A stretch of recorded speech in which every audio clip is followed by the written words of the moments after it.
السلام عليكم. لعيبة الزمالك مصممة اللي هي تحرق دمنا وخلاص. يعني أي حد يضحك عليك بقى يقول لك دي نتيجة إيجابية، ده خارج الأرض. لا، مفيش الكلام ده يا باشا. أنت بتلعب خارج الأرض وهو بيلعب خارج الأرض. أنت ما كنتش بتلعب في السودان. هو مشي من أرضه ولعب خارجها. المباراة بتاعته، بس هو ما بيلعبش في أرضه. وأنت كمان ما بتلعبش في أرضك. فدي مش نتيجة إيجابية. طب ما أنت شباب بلوزداد جه خد منك 3 بونت على أرضك، على أرضك.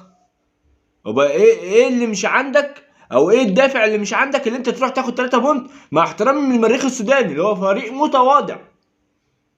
لكن في ارض الملعب هو كان اشرس منك.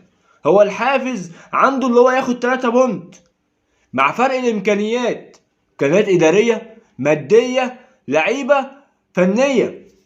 انت اعلى بكتير مع احترامي ليه. لكن لما تيجي تبص لها على ارض في الارض في المباراه، لا، هو كان عنده الحافز، هو اللي هجماته اخطر لولا عواد في كام كوره. فليه يعني كده؟ ليه لعيبه الزمالك مصممه اللي انت تحرج نفسك وتضايق نفسك في المجموعه كل سنه؟ لا يلدغ المؤمن من الجحر مرتين، دي تالت مره. انا مش فاهم ليه مصمم اللي انت يعني ما عندكش الحافز. ايه اللي ما يخليكش تروح تاخد 3 بونت من المريخ السوداني، من فريق متواضع. المفروض يعني امكانياتك تخليك انت الاول في المجموعه. الزمالك، ترجي، شباب بلوزداد، المريخ، ده ما يقللش من الاثنين اللي تحت، او ما يقللش من المريخ امكانياته كده. مع ان على قد امكانياته الصغيره دي هو كان افضل منك. هو كان عنده الحافز. مش عارف ليه كل مره، كل سنه، السنه الثالثه على التوالي بنخنق نفسينا. من سنتين كان معاك الترجي ومولودية الجزائر والزمالك وتنجد السنغالي، ده طلعت التالت ساعة الماتش الشهير، الترجي والشباب ومولودية الجزائر. طبعا عارفين ايه اللي حصل في الماتش، وتفوت وخرجت من المجموعة. السنة اللي بعديها برضو الوداد، بترو بتاع انجولا، والزمالك وسجراد الانجولي، تطلع انت التالت برضو. معاك مين؟ وخلي بالك، والسنة دي انت الرابع بقى. يعني السنة دي المريخ اعلى منك.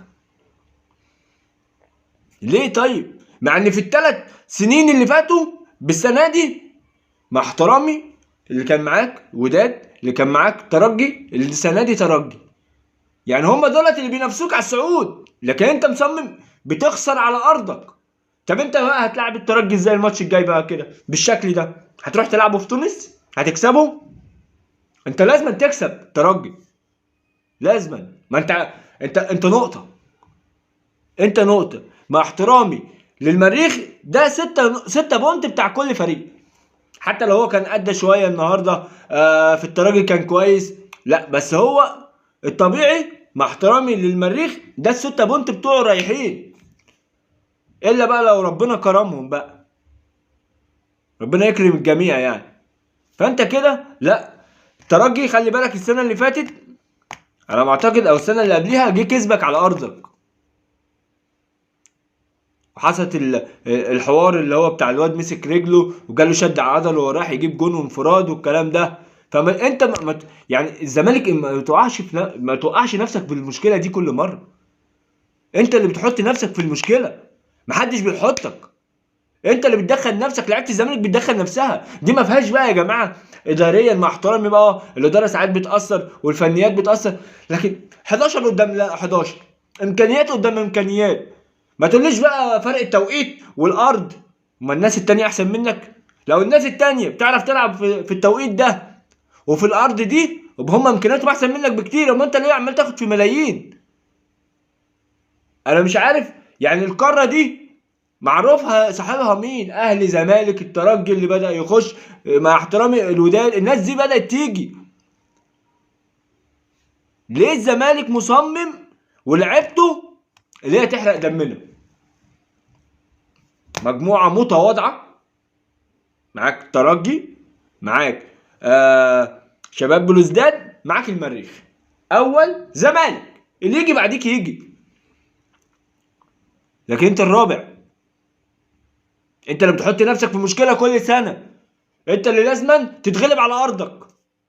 الناس كلها بتبقى عندها شراسة على ارضها، 3 بونت بتاع ارضك دولت لازم تاخدهم، هيريحوك. انت بتتكلم 3 على ارضك في 3 في 9 بونت على ارضك، تاخد بس ماتش بره، تاخد نقطتين، نقطة في نقطة، خلصت. لكن انت كده دلوقتي لعبت ماتشين، ناقص لك 4، عندك نقطة لازم تكسبهم. عندك نقطة من ماتشين، 3 في 4 ب 12، لازم تكسب. انت ما تضمنش بقى الفرقة التانية، ما انت خلاص بقى لازم تروح تاخد بتاعت شباب بلوزداد، تاخد ال3 بونت هناك. المريخ اكيد هتاخدهم عندك. الترجي لازم تعمل نتيجة ايجابية وافضلهم ان انت تاخد 3 بونت، هتريح نفسك كتير بقى. يعني ايه، بلاش حرق الدم للجمهور، كفاية كده، خلاص كفاية، زهقنا. ولو انت لسه بتسمعني يا ريت تشترك في القناة وتفعل زر الجرس وتعمل لايك. سلام.